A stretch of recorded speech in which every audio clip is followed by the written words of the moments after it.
Hello and welcome to the third part of our Star Wars marathon here at Pughoof Gaming. This time around we are at Mos Eisley Spaceport, the wretched hive of scum and villainy from the original Star Wars A New Hope, and we're kind of experiencing it through the eyes of the 8-bit NES Star Wars game, the Western version published by JVC, which is, I think, a more complete game than the Famicom version that we played last time. So at the moment we're just looking for Han Solo, and we just happen to have found him. And the graphics in this are pretty good for the time. Very for a licensed game, it's got the kind of stills from the movie every now and then. Although it doesn't look quite like Harrison Ford, it's not too bad really. What I liked about this game is it's got quite a large scale to it. There are ways of finishing the game that involve a bit of sequence breaking in, like if you want to. You can completely avoid meeting certain characters and people and still finish the game, because at the end of the game you do receive a completion percentage, and of course to get 100% you need to do things like, of course, meet Han Solo, capture, get R2-D2 back and things like that. And it's a typical side-scroller game, although there are a few areas where you're piloting the Millennium Falcon. And it's different. It's a lot more in depth than a typical licensed game, especially at the beginning where you have a bit of leeway to kind of actually explore Tatooine and actually go into some of the areas that you want to. But there is a bit of exploration required before you can get to this stage. You do, of course, need your lightsaber.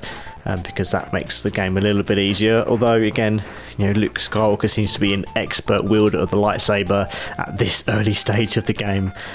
Here we go, we've got a couple of Jewels and some sort of Boba Fett lookalike as well, tackling us every now and then. There's quite a lot of Boba Fett's going around at the moment, which is, again, quite unusual. Now, this is quite a tough game, which is why I'm using a Game Genie cheat to give me infinite health, and I'm not ashamed of that at all, because, as I say, there are lots of moments where you are being kind of hounded by all sides, by all sort of enemies, and rather annoyingly they can kind of respawn quite a lot when you can even go off the screen just by like a couple of inches either way.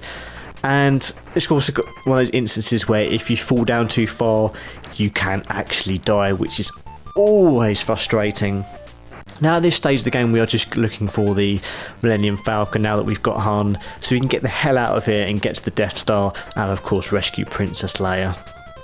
It's quite a simplistic game when you actually get to the gameplay.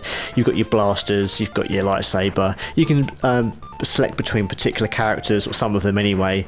They all have different abilities. So Luke is the kind of all-rounder. Han, his blaster is a bit more powerful.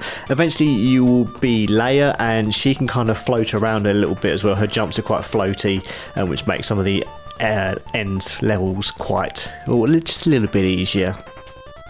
So just nearly about to hit the Millennium Falcon and get the hell out of here.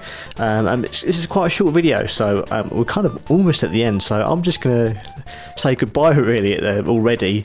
If you just please subscribe to the Pughoof Gaming channel, follow us on Twitter at Pughoof Gaming, and just watch all our videos. Please comment, tell us what you like and don't like, and hope you enjoyed this video. Hope you watch all the others. So until next time, happy gaming.